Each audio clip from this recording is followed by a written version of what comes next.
Alors je vais vous expliquer un petit peu en tout cas le temps qu'il arrive, le but on va dire de cette conférence qu'on a voulu un petit peu différente en fait avec Philippe. On voulait vous présenter un petit peu comment on vivait le personnage en fait, comment on construisait le personnage.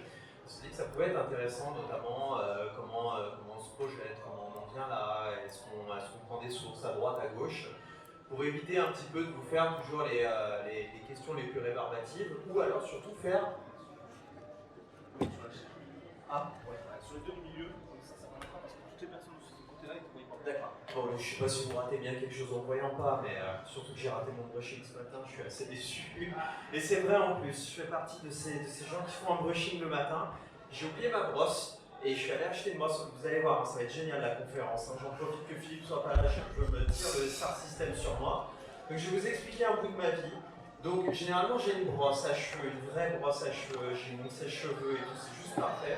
J'arrive à l'appart hôtel, j'ai oublié ma brosse et il n'y a pas de sèche-cheveux. Et là je me dis, ça va très mal commencer. Je commence à taper tout un sketch à ma femme et c'est véridique en plus. Je lui dis, ouais mais et tout, la brosse et tout, elle me fait, c'est bon, c'est pas grave et tout. Parce que oui, dans notre couple, c'est moi qui me brosse les cheveux. Donc ne cherchez pas à me faire dire, à faire casser des trucs, il n'y a pas de souci à ce niveau-là. Donc j'oublie ma brosse à cheveux. Je dis quoi, je fais, mais qu'est-ce que je fais moi sans ma brosse à cheveux? Il me dit, bah c'est simple, tu te bouges, tu vas t'acheter un truc, tu vois à côté. J'ai acheté un truc à 5 balles, une brosse à cheveux à 5 balles. Je suis allé récupérer un sèche-cheveux en bas et ça donne ce brushing là. Normalement, je vous jure que j'ai un plus beau brushing. Regardez les autres conférences du TGS, je peux vous assurer que j'ai un meilleur brushing que celui-là. Donc vraiment, je vous assure, je suis vraiment très déçu et je tiens à m'excuser. Et en passant, Monsieur Philippe Valmont est arrivé, je vous demande de l'applaudir s'il vous plaît. Enchanté. Et je vais te passer ce micro-là. Ah oui, tu vas te mettre là, parce que sinon on te voit pas. J'ai dit à plein de gens qu'on était dans l'amphithéâtre là-haut, je sais pas. Désolé. En fait, ils sont tous avec Guillaume Briat, ils vont dire, mais c'est toi qui as doublé Batman, tu vois, ils vont rien comprendre. Tu sais, ils vont lui dire à Guillaume Briat, ils vont dire, tu peux imiter Batman, il va dire, oui, tu vois, et ils vont... Enchanté. Donc du coup, comme je le disais, au-delà de mes problèmes capillaires, j'expliquais à notre public ici présent, donc la construction un petit peu différente qu'on avait voulu, toi et moi, de cette conférence, justement, comment, en gros, on intégrait un personnage, comment on le construisait, en fait. Donc déjà, ce qui pourrait être intéressant, c'est, on va faire un petit sondage, en fait, avec Philippe, pour savoir si, entre vous, est-ce qu'il y a des artistes, des créateurs, qu'ils soient semi-professionnels, professionnels, écrivains, etc., enfin vraiment dans le milieu artistique à proprement parler. T'es balancé par ta copine. Ouais, vous trois, vous quatre, justement. Et bien justement, nous, ce qu'on voulait un petit peu, c'est cette interaction, donc avec Philippe aussi, de savoir comment vous créez un petit peu vos personnages, comment vous projetez dans tout ça, faire un échange justement commun, une petite construction commune, pour savoir comment on se projette dans tout ça. Il arrive souvent quand on parle de doublage, on aborde le sujet de la création de la voix. J'ai la chance de doubler des comédiens comme Christian Bale qui sont polymorphes, qui adorent construire. C'est pas le seul, hein, mais il aime vraiment parler de ça et il va très loin. Il va toujours au-delà de la limite raisonnable d'une construction dramatique. Et donc ça nécessite à chaque fois de voir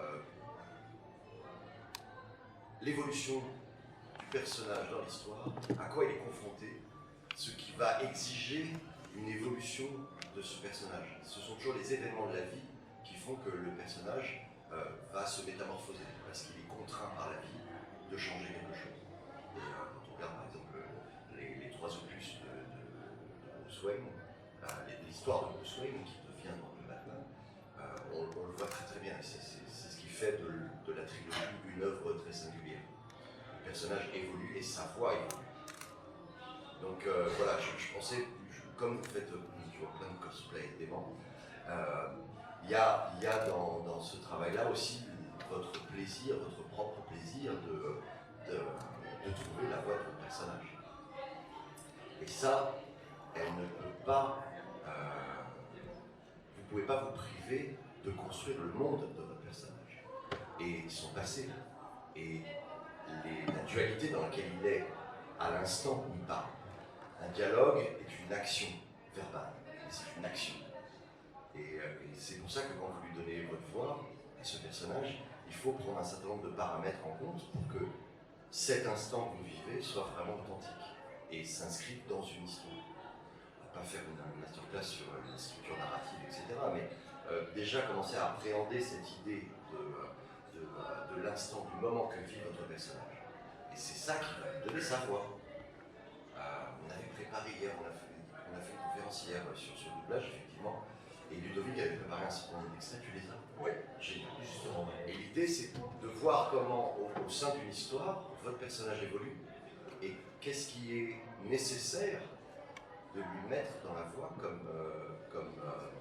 quel est le moteur de l'événement qu'il est en train de vivre qui fait que sa voix est comme ça. Donc ne pas s'en préoccuper de façon extérieure, mais de partir de ce qu'il est vraiment en train de vivre. Et ça va vous donner la voix. Et l'exemple de Batman est très très bon parce qu'en plus on pourra jumper après sur le Batman Lego, qui est encore autre chose et qui a encore une autre voix puisque c'est un bout de plastique qui vit. Donc il a fallu une autre dynamique, une autre énergie sur cette voix. Mais en tout cas, de partir de l'idée que vous vivez un moment et c'est ce moment qui crée la voix, avec toujours l'idée que la parole est une action verbale. Vous avez besoin de dire ce truc-là à ce moment-là. C'est pour ça que souvent quand on me demande fais-nous Batman, à froid comme ça, quand tu es dehors du contexte, je vais mimiquer, je vais singer ce que je fais au micro pendant le film. Parce que je vais donner une idée de ce que c'est.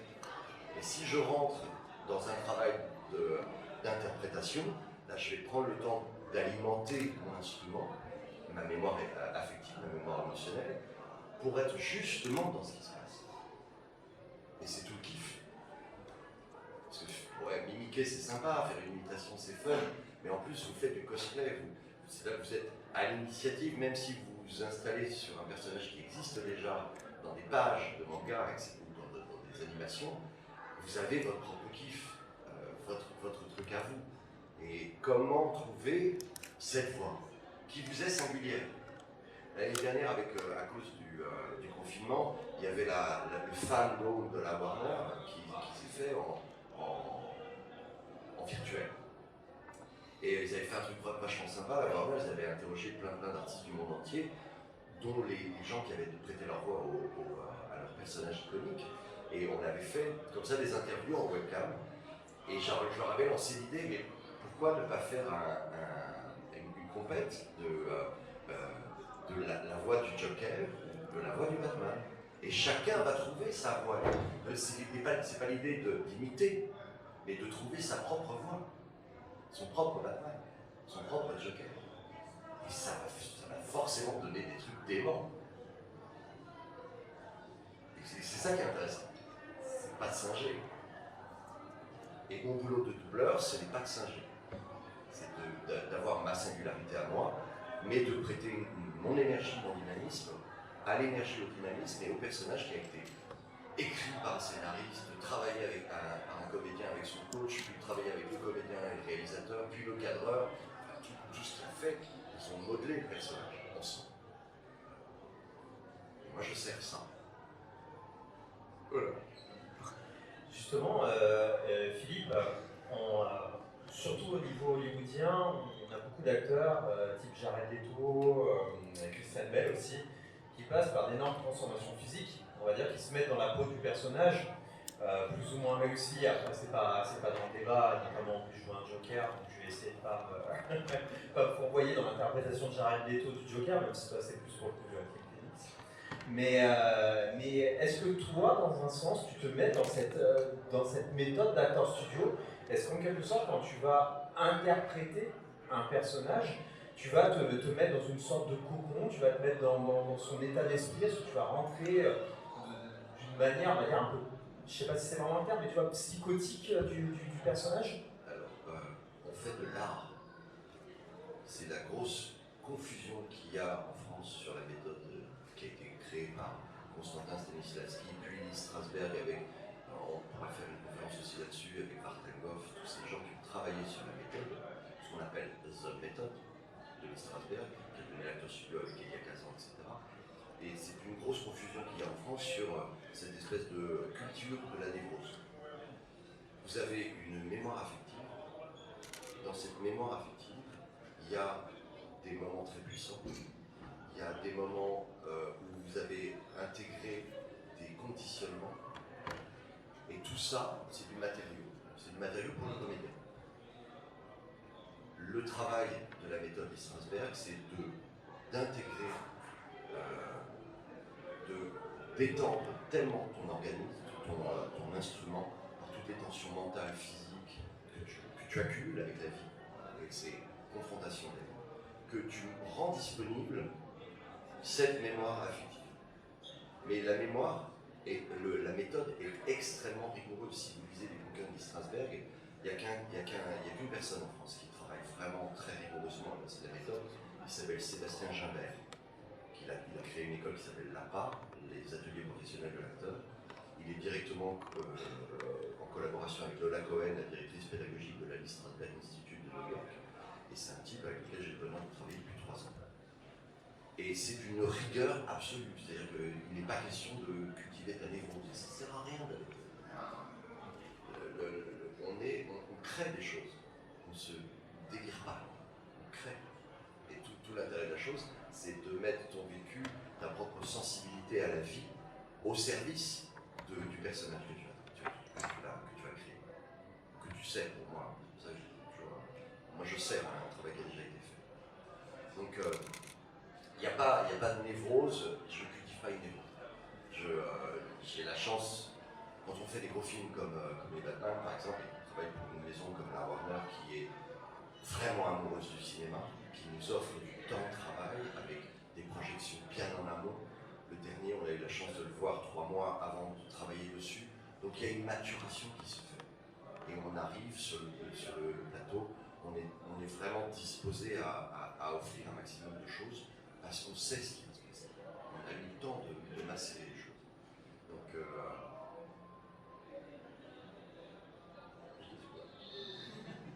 non, c'était un vrai kiff, le troisième, c'est complètement. Tu disais que tu avais eu le temps justement. Bon, voilà, on a le temps de travailler et de mettre à disposition ce matériau humain. Après, le doublage est un travail qui se fait rapidement. Donc plus j'ai le temps en amont de voir le film, plus je peux laisser les choses mûrir en moi et les rendre disponibles au moment où j'enregistre. Je voudrais te proposer un petit travail technique, s'il te plaît Philippe. Je voudrais qu'on lance un extrait et que tu nous dises, toi en quelque sorte, comment tu t'es conditionné, comment tu l'as travaillé, comment tu l'as vécu cet extrait, si ça ne te dérange pas. Non, super, parce que ça va illustrer notre propos dans l'idée de... un interprète vit un moment dans des contraintes techniques, et c'est un moment de vie. Parce que sinon, vous allez... Le grand jeu, il est là. Hein. C'est est-ce qu'on est dans le cliché, dans le stéréotype, on plaque quelque chose, ou est-ce qu'on met du matériau humain à la disposition de ce personnage? Il est là le jeu, c'est soit l'un soit l'autre. Et un équilibre entre les deux en fonction des conditions de tournage, des conditions d'enregistrement, est-ce qu'on a le temps ou pas? Mais on a tous l'ambition de faire quelque chose d'unique, et nous sommes tous uniques.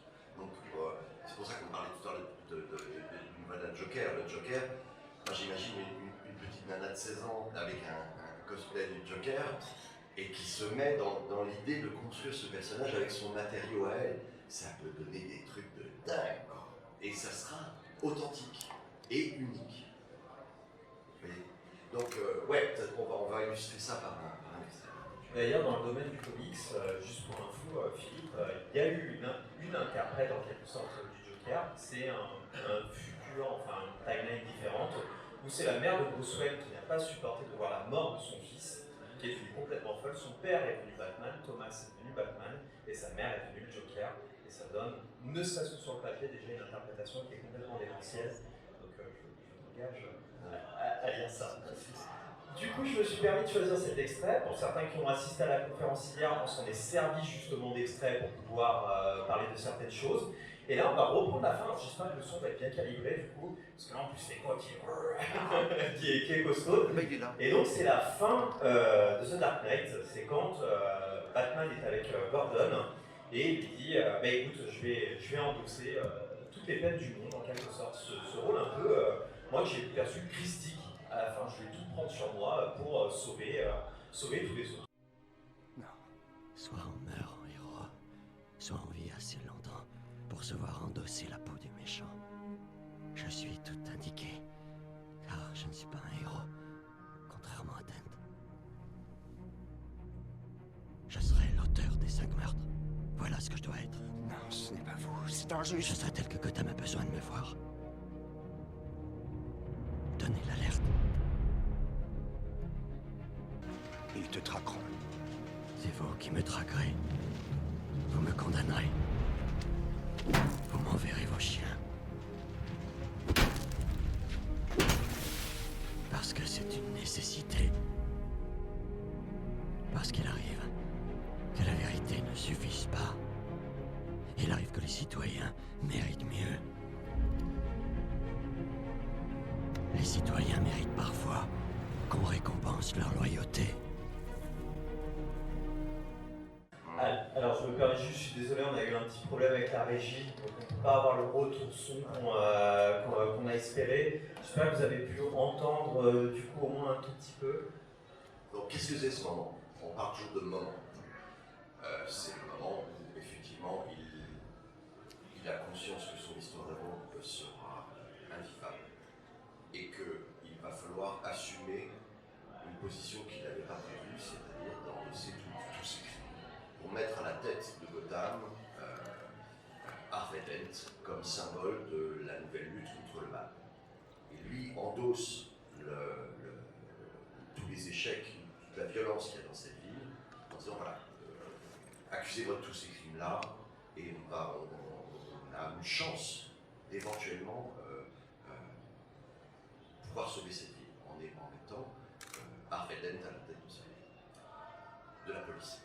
Et c'est la fin de cet opus. Lâchez les chiens, allez-y. Donc, c'est un retournement dramatique qui est provoqué par toutes les contre-intentions de la vie sur le destin de Bruce Wayne.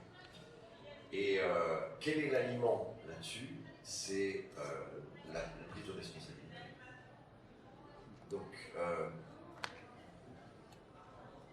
il y a le désespoir, parce qu'il ne faut pas oublier qu'il est humain avant tout, et la rage de sa vie, c'est quand même cette histoire d'amour avec Rachel qui va être impossible. Donc elle est là, il faut l'assumer, ça ne se passera pas comme prévu. Et je vais faire pire, je vais assumer les crimes qui sont commis dans cette vie pour essayer de sauver sa vie. Donc il va au-delà du désespoir, au-delà de ce qui est humainement tolérable, il va encore plus loin. Les grands protagonistes vont toujours plus loin que ce qui est humainement supportable. Ils tirent l'élastique. Et les grands protagonistes, les grandes histoires sont toujours des hommes qui sont confrontés à des situations qui les poussent à aller encore plus loin que ce qui est prévu et ce qui est humainement supportable. Et l'auteur a des idées suffisamment géniales pour amener son personnage dans des situations improbables, mais qu'il va devoir supporter humainement. Et ça tire l'élastique dramatique, et c'est comme ça qu'on tire un élastique. Là, il y a une double. Et si vous ne mettez pas dans cette situation-là, en jouant avec votre mémoire affective, vous n'êtes pas dedans, quoi. Et c'est simple, hein, c'est simple. Mais il ne faut pas se torturer avec ça. C'est un plaisir de création. On peut être très lucide là-dessus aussi. Il y a toujours des limites à ne pas franchir. Et Joaquin Phoenix fait un travail extraordinaire. Et quand tu regardes bien le film, je l'ai vu 7 ou 8 fois, tu vois bien qu'il y a une jouissance dans son travail qui est ouf. Mec, la scène d'humiliation, les premières scènes d'humiliation, tu regardes ses yeux, tu te dis, putain, le mec il est en train de prendre pied. Il crée un truc, quoi. Et il plonge dedans, et il y va à fond. Donc c'est de la création. Et il y a rarement des comédiens où tu te dis, putain, il est en train de vriller. Regarde l'œil. Il est vraiment en train de kiffer grave. Il est à fond dedans, et il kiffe. Et ça tient. Il n'y a pas une coupe du réalisateur parce que, d'un coup, il décrochait. Et le réalisateur, il dit, on va couper là. Non, le mec, il tient jusqu'à. Il tient.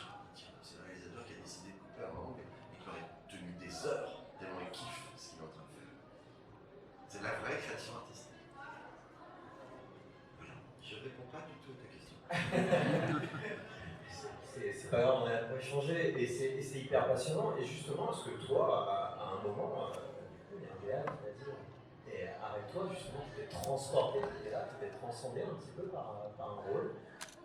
Non. Non, parce que c'est mon job, que je maîtrise mon instrument suffisamment pour ne pas le laisser remarquer. Alors effectivement, quand tu es voilà, la chemise, des lignes, etc., ton directeur artistique, il voit ce qui se passe, donc le mec il respecte humainement, puis il te laisse 30 secondes pour tout prendre et puis dire ok, on va la refaire. Ok, et tu vas, quoi. Tu vois, c'est des instruments. Après, dans le métier, on sait ce que c'est. Ce qui est génial, c'est que les directeurs artistiques ne sont pas là depuis hier, donc ils voient la matière humaine que tu mets en jeu et puis ils t'accompagnent là-dedans. Ils te font confiance et ils te dirigent là-dessus. Ok, là, regarde son œil, regarde la façon dont il se retourne vers lui, regarde, il y a une colère qui est là, mais il la retient et il va doucement dans sa phrase. Et on échange là-dessus, et ce matériau, bah, voilà, tu sculptes avec. Donc, moi, j'ai pas de névrose. J'en ai, mais oui, j'en ai. Okay. mais mon instrument, je pense que, voilà, je maîtrise. Dans ton process de création, justement, d'une voix, si je peux me permettre le terme, du coup, parce qu'en quelque sorte, tu as créé, tu as donné des intonations. Alors, process de création d'une voix pour un dessin animé, oui, parce que je vais créer quelque chose pour un dessin animé. J'ai eu beaucoup de latitude sur le Batman Lego, par exemple. Quand on entend Will Arnett, ouais, c'est une espèce de connerie comme ça, et je me le suis approprié pour aller un peu plus, pour mettre un peu plus de rauque, pour être un peu plus proche du Batman de Christian Bale et Nolan. Moi, je me suis amusé à ça, tu vois, qui n'est pas dans l'original. Et la Warner, tu dis, ouais, kiffe. Parce qu'ils savent que plus ton artiste il va kiffer, plus ça va s'entendre, quoi. Donc, ça, c'est mon élastique de liberté. Après, moi, dans le doublage, je suis contraint par une œuvre et un travail qui a déjà été élaboré, et donc je suis contraint de respecter ça et de rentrer dans ces chaussons-là. Je n'ai pas plus de latitude que ça. Mais cette liberté me donne cette contrainte me donne énormément de liberté. Je ne sais pas si quelques-uns d'entre vous ont fait du théâtre ou récité une poésie, ne serait-ce que ça. Si tu as travaillé des Alexandrins, du Racine, du Corneille, il y a une scansion qui fait qui te donne une liberté hallucinante parce que tu as un cadre qui n'est pas tout à fait un moule verbal, c'est encore autre chose un moule verbal. Tu as un cadre dans lequel tu sais que ça va aller là, tu sais que là ta respire elle est là parce que l'auteur il a mis un point virgule et c'est là que tu respires de haut parce que tu as un haut qui est énorme, il faut falloir le tenir jusqu'à la fin du verre. Donc tu as un cadre technique qui va faire que là-dedans tu as une liberté d'interprétation qui est géniale. Et bien en doublage, à force d'en faire, tu intègres ces paramètres techniques qui font que tu es complètement libre. Ce qui se passe là, c'est totalement libre. Parce que de toute façon, le cadre il y est. Tu ne peux pas respirer quand le mec il respire pas. Tu ne peux pas souffler quand il respire pas. Quand il souffle pas. Il rit là, il rit pas 2 secondes avant. Donc le cadre il est imposé. Et dans ce cadre, tu as une liberté absolue parce que ton matériau, c'est toi, c'est le tien. Donc tu laisses, les émotions elles arrivent comme un feu de bengale. Tu vois, c'est des feux de bengale. Tu laisses vivre. Et t'es dans une contrainte qui est déjà là, quoi. Tu peux rien faire dans cette contrainte. Mais ton matériau à toi, c'est ta liberté. Ça répond à la question. Je vais essayer du coup de rapprocher les wagons. Est-ce que, alors tu vois, moi tu sais, j'en ai discuté beaucoup avec Jérémy qui interprète Bane justement dans le 3e épisode. Jérémy lui disait qu'en tant que grand fan de comics et tout, il bouffait du Bane, tu vois, à plein pouvoir. Tom Hardy avec Venom, même si voilà, après les qualités du film sont ce qu'elles sont par rapport à un Dark Knight Rises, c'est autre chose. Est-ce que toi, tu avais un affect particulier avec Batman? Est-ce que tu avais un petit peu cette idée, tu disais, oui, effectivement, il y a Christian Bale qui est là, oui, je l'ai vu en VO, mais est-ce que derrière, toi, tu te disais, moi, ça, c'est un peu l'interprétation que j'aimerais faire d'un Batman et du personnage que je connaîtrais, ou que j'aurais pu entendre par le passé avec d'autres interprètes. Non, parce que j'ai pas cette liberté. Ok. Et que quand j'étais gamin, pour moi, Batman c'était le meilleur. Il n'y en a pas d'autre. Il s'est pas fait ventouser par un produit chimique, il n'est pas tombé dans un bac d'acide, ça lui a donné des super pouvoirs. Le mec, il est juste dans des confrontations humaines terrifiantes. Enfin, il est responsable de la mort de ses parents, il la porte comme une culpabilité. C'est chaud, quoi. Et pour moi, c'était un mec qui était waouh, super héros. Et c'était à travers les comics et les périodiques qu'on avait à l'époque. Donc, la première fois que j'ai été en contact avec ce personnage, c'était pour les essais. 2005, 2005, le Begins. Et si tu veux, les essais, tu avais très très peu d'images. C'était blackout absolu, rien ne futait. Donc je me suis retrouvé dans un auditorium à faire. Vraiment, j'avais 2 images et un Bruce Wayne, parce que, mine de rien, le personnage de Bruce Wayne de Christian Bale est assez unique. Ce mec est un fils de milliardaire puant, enfin, il joue de tous les aspects de cette situation dans laquelle il est, pour justement lui donner l'opportunité d'être totalement en retrait de la société et de vivre et de faire exister son Batman. Donc il joue, il a construit tout ça. Et c'est très très peu, ça existe très très peu dans les autres films, je trouve. Et qu'est-ce que je disais? D'ailleurs, enfin, là, je vais me permettre la coupure dans le dernier Batman, ce Batman, Bruce Wayne est inexistant. Enfin, en gros, là, c'est vraiment Batman. Tu es très critique. Non, non, j'adore ce film. J'adore ce film. Vraiment, je l'ai adoré, mais on voit pas du tout en fait. On voit, vous pouvez confirmer, je pense, en public, Batman, Bruce Wayne, on doit le voir en 5 minutes. Alors que c'est et c'est ce qui est génial dans l'œuvre de Nolan, c'est le moteur de ce mec. Quand il part et qu'il rencontre Ra's al Ghul, il revient en se disant qu'est-ce que je vais faire cette scène avec Alfred dans l'avion, c'est là où on trouve l'idée du symbole. Il me faut un symbole pour reprendre le flambeau de ce que voulait faire mon père, mais totalement différemment, de façon intégrale, et d'aller vraiment à la confrontation des méchants. Et puis sa rencontre avec Rachel, qui fait que cette histoire d'amour, c'est impossible. Ça, c'est vraiment juste très dur à vivre. Donc voilà, et dans l'œuvre de Nolan, ça existe extrêmement bien. Tu me posais la question tout à l'heure sur le background, mon background vis-à-vis de Batman. Ouais. Et ce qui est génial, c'est que le peu d'images que j'avais sur l'essai qui a été contenu a fait que, comme j'avais très peu d'éléments, j'ai fait des propositions. Et il faut toujours rester à la base de ça, ce que tu es en train de vivre. Très honnêtement, je vais être très honnête, quand des fois je suis dans un auditorium et je suis impressionné, j'ai la trouille. Donc qu'est-ce que je fais? J'utilise ma trouille. Et je le vis comme ma trouille. Et je suis en train de vivre cette trouille-là. Et je le mets là, et je suis en train de flipper, quoi. Parce que c'est la vérité. Je ne vais pas truquer un truc qui n'est pas là. Je suis en train de trouiller, je trouille. J'y vais, quoi. Au bout d'un moment, on apprend à ne plus avoir peur d'avoir peur. Parce que la peur, tu as toujours peur. Tu es face à du public, tu te mouilles, tu te mets un peu à poil, tu as peur. Donc tu apprends à ne plus avoir peur d'avoir peur. Donc, toujours vivre et accueillir ce que tu es en train de vivre dans l'instant, et c'est ça qui est ta matière première, ce que tu es en train de vivre. Donc, j'étais en train d'explorer un truc, je comprenais rien, effectivement, mais quand tu sors des cartoons ou des derniers films des années 80 et que tu vois la tête de Bale avec l'univers, la musique de Zimmer, c'est un délire, quoi. Donc, tu es très très loin de ce que tu vas de comprendre ce qu'il va y avoir dans le film. Donc j'étais en train de flipper, et j'ai flippé ma race. Et j'y suis allé.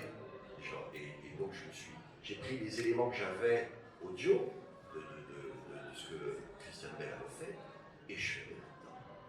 Et la voix est sortie, et puis blablabla, proposition correcte. Je fais, ok, on l'a trouvé. C'est des semaines qui cherchaient. Et après, je me retrouve, mais 24 heures après, avoir le OK de la Warner. Warner fout mes coordonnées à une maison de jeux vidéo. Et je me retrouve à faire un jeu vidéo j'ai pas d'image. Je sais pas ce qui s'est passé. Et on a pas, dans le jeu vidéo, on a encore moins d'images que dans le film. Et donc j'ai fait le premier jeu vidéo. Alors heureusement, il parle pas énorme, mais c'est le moment où il parle le plus. Et puis après, c'est mon pote Adrien qui a repris les jeux, puisqu'ils sont plus collés au dessin animé qu'au film de Nolan. Ils sont vraiment, c'est une œuvre singulière, Nolan. Donc, et donc j'ai fait le premier jeu vidéo en n'ayant aucune info. J'étais jusqu'à l'audio. Et donc je suis resté sur cette idée de je flippe ma race et j'y vais.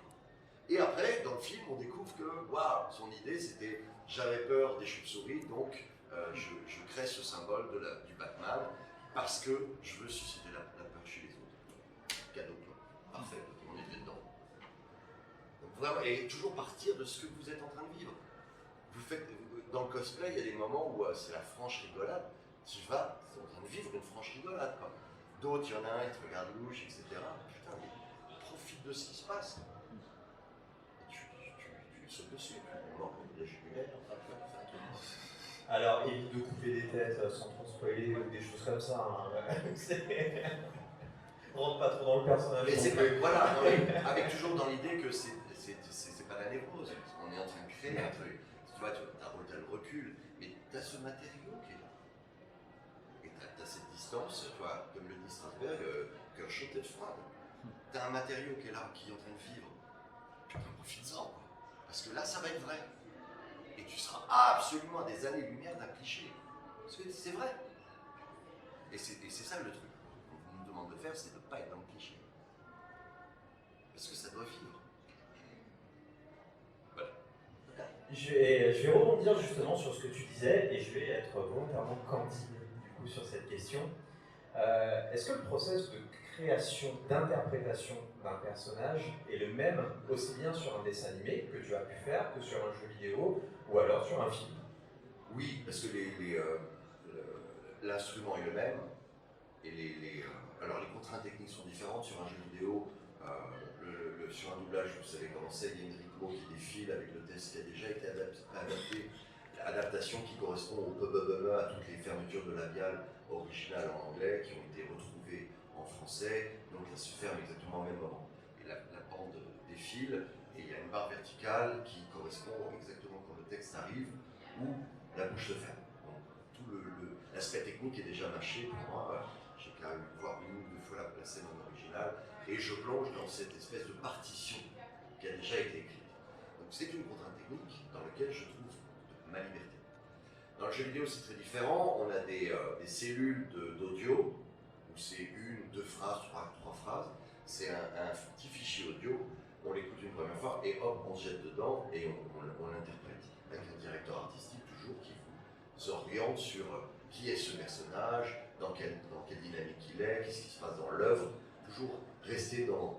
Ça, c'est vachement important. Si tu as une œuvre et ton protagoniste, il évolue dans un monde qui a été créé pour lui, pour que justement ce monde lui donne des interactions, pour l'amener à une expérience humaine au-delà du raisonnable, qui va en faire une personnalité singulière.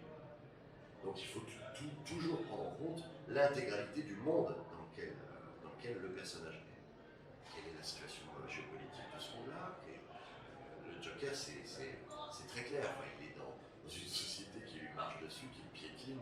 Et si ce monde n'existait pas, le personnage n'aurait pas cette dynamique dramatique. Il faut prendre en compte tout ça. Les elfes, il y a une dimension mystique qui est absolument évidente. Tu vois, le courant électrique, ce sont des amis qui se baladent. C'est le train des... je sais pas, tu vois, et tu crées ce monde. Et ce monde doit absolument exister pour que votre personnage existe. Il ne peut pas exister en dehors de ce monde. Donc il faut le porter. C'était quoi la question? Ah oui, mais entre le jeu vidéo et un des supports, etc. C'est exactement la même chose, parce que le jeu, ce sont des conditions imposées par l'auteur de l'œuvre qui font que toi, tu mets ton matériau à disposition de l'instant. Tu as la parabole de l'histoire, et toi, dans la vie, tu te contrefous de la façon dont va répondre machin à bidule à ce que tu lui dis. Et tu sais que tu as besoin de lui dire. Et la vie s'occupe de te heurter et de réagir. Donc, toi, tu es uniquement dans un instant. À chaque fois, c'est un instant. Et il y a une succession d'instants comme ça. Et donc, que ce soit dans le jeu vidéo, le dessin animé ou le doublage, tu es dans cette succession d'instants. Sans te préoccuper de la suite. La vie qui s'en occupe. Et plus tu es dans l'instant, plus tu es dans un moment qui n'est pas conceptuel et où tu peux donc y mettre la matière. Les choses sont, ouais, c'est très très simple en fait, mais un peu bosser. Et alors, la seule petite différence avec le dessin animé, c'est que dans le dessin animé, il y a forcément, de par le matériau, il y a une dynamique qui n'existe pas dans le réel.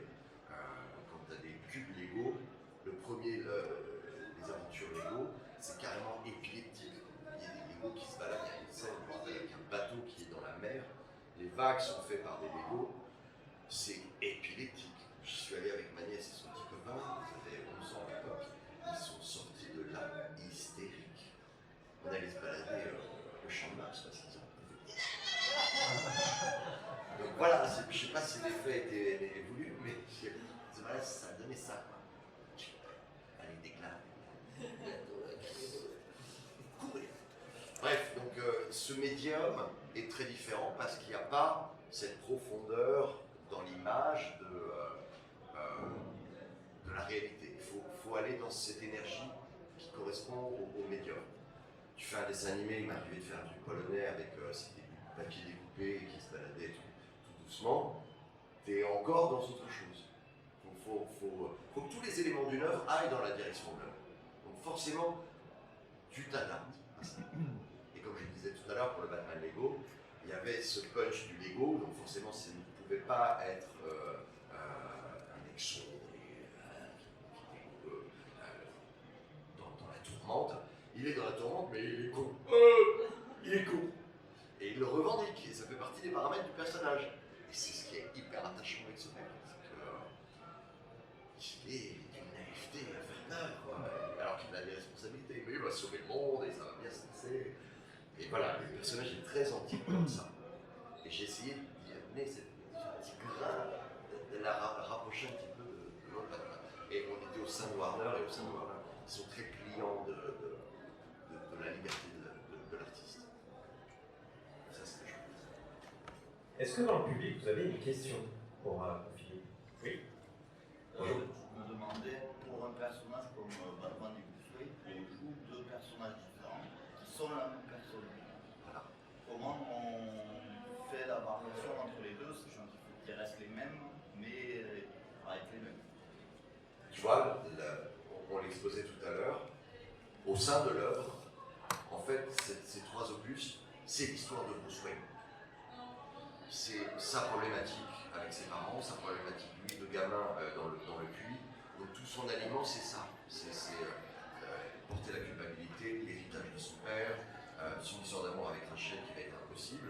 Et donc la création intime, secrète, avec Alfred, du personnage de Batman. Donc tu passes de l'un à l'autre facilement parce que l'un se cache dans l'autre.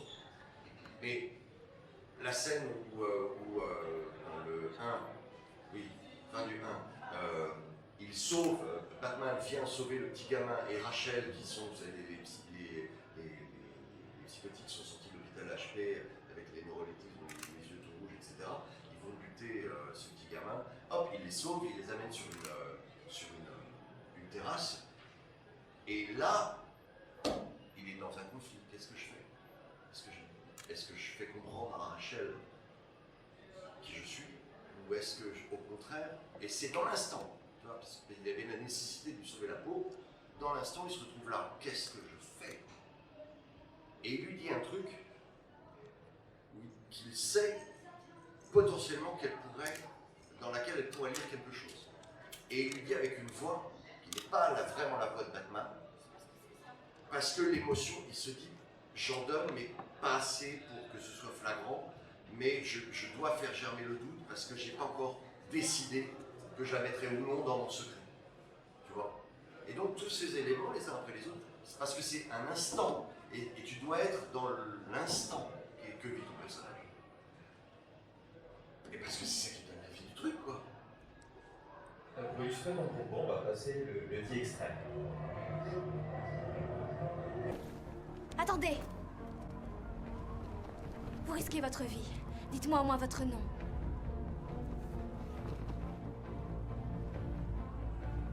Qui que je sois au fond de moi, je ne suis jugé que par mes actes. Bruce?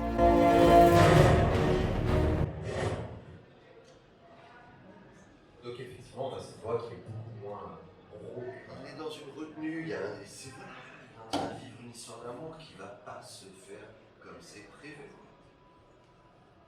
Et c'est ça qui est ouf. Et donc, tu prends les éléments les uns après les autres, et ça construit le mec, parce qu'il a un parcours. C'est simple, hein.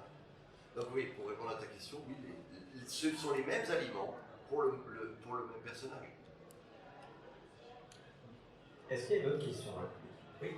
Alors, c'est une question qui n'a rien à voir avec Batman, mais comment tu as préparé le personnage dans 127 heures? Parce que c'est quand même un sacré rôle. Comment tu t'es préparé Ça a à ce été faire un des doublages les plus complexes de ma vie. Et c'est là où j'ai absolument kiffé la collaboration avec l'ingénieur du son. Parce que t'as quand même un mec qui est coincé entre deux rochers, avec le bras bloqué, qui est complètement anesthésié depuis quelques heures, et qui doit. Et donc le cadre, il change pas des bases. Et donc, la contrainte, c'était que je devais être dans toutes ces respirations, exactement à la nanoseconde, parce que tu prends ton inspiration et elle commence à s'entendre qu'à un certain moment de la respiration. Donc il faut que tu l'anticipes, que tu les démarrer au moment pour qu'elle s'entende à ce moment-là. Donc le délire absolu. Et j'étais avec Jean-Charles, qui est un ingénieur du son, un génie. Ça fait 30 ans que je suis derrière un micro. Il n'y a pas deux ingénieurs du son qui sortent le son de la même façon. Ça n'existe pas. Chacun a sa patte. C'est lunaire. Je comprends rien, c'est de la chimie. Et les gars te sortent un son à chaque fois, c'est totalement autre chose. Et donc Jean-Charles, on s'était mis d'accord sur le fait que effectivement, je ne peux pas bouger, je vais faire des jeux et tout comme ça. Et pour pouvoir prendre ses inspirés, ses expires. Alors, et le travail, alors, tu vois, encore là aussi, c'est la collaboration avec le directeur artistique qui était Isabelle Branins, qui te fait confiance, une confiance aveugle. Et donc, projection du film. Et non, il m'avait fait un DVD, donc j'ai vu 20 fois avant d'arriver au studio. Et mais j'aime bien voir 15-20 fois le film avant. Même quand je ne suis pas travaillé dessus, parfois c'est un kiff. Ça va être une cause de divorce, je pense. Et donc tu te nourris de ce qui se passe et du process dans lequel va le personnage. Mais tu ne sais jamais, et c'est ça qui est important, comment toi, parce que quand tu regardes, tu regardes, t'es passif, tu prends. Et tu ne sais jamais comment toi, tu vas te comporter, comment ton instrument va se comporter au moment où tu vas vivre l'instant, après l'instant, après l'instant, après l'instant. Je sais pas. Tu commences le film, le mec il est bloqué dans le truc, et hop, tu reviens sur un flashback, parce que ce film on l'avait enregistré dans sa séquence. Après tu reviens sur un flashback où il est avec son pote, ouais j'ai pris la carte de machin, je sais pas où je vais, mais je t'appelle. Tu vois. Et donc le lendemain ça peut être le plus beau jour de sa vie. C'est pas un souci, tu vois, t'as le matériau qu'il faut pour. Et donc tu travailles progressivement jusqu'à. Il y a des scènes qui sont plus simples que d'autres. Hein.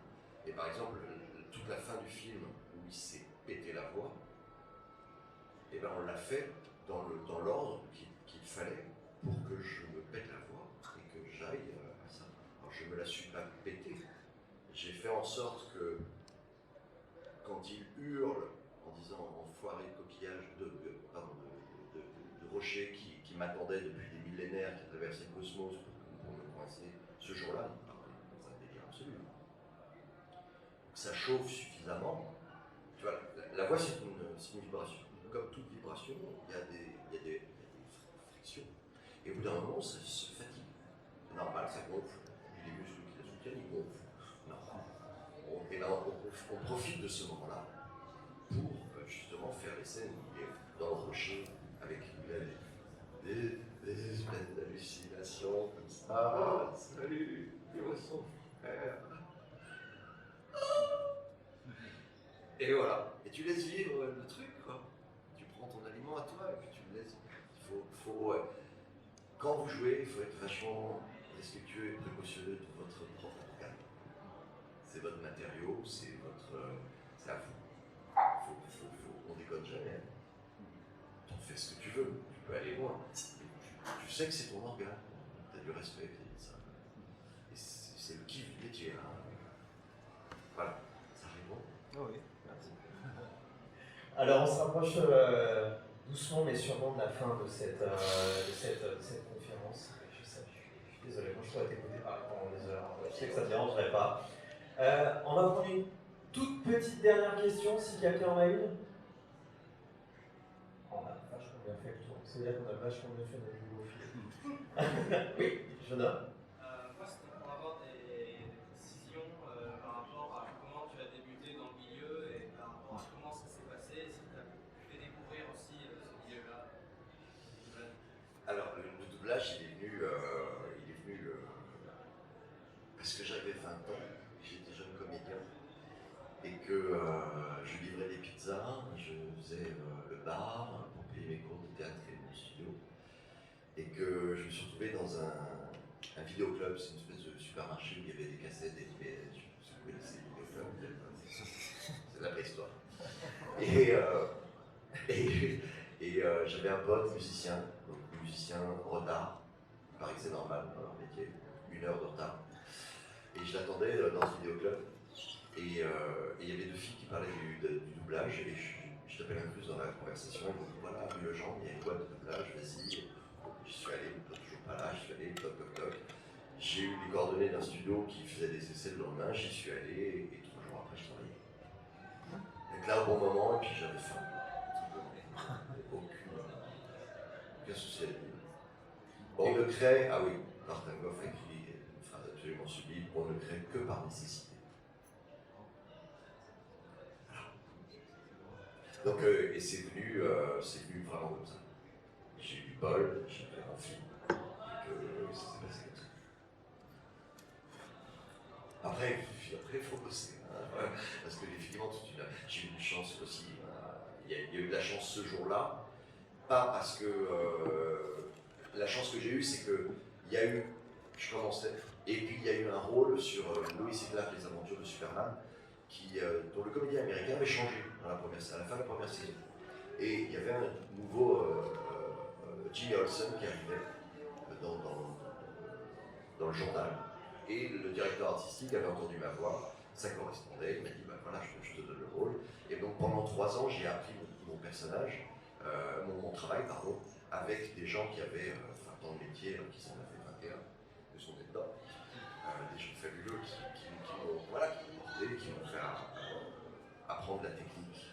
Et il faut quelques années avant de maîtriser cette technique qu'on propose des personnages. C'est un travail technique. Il faut être interprète et puis être très discipliné pour intégrer une technique.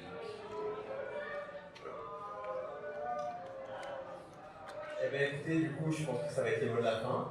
Cher public, je vous remercie en tout cas d'avoir été présent aujourd'hui. On peut vous applaudir déjà. Merci beaucoup. Et si on pouvait applaudir Philippe.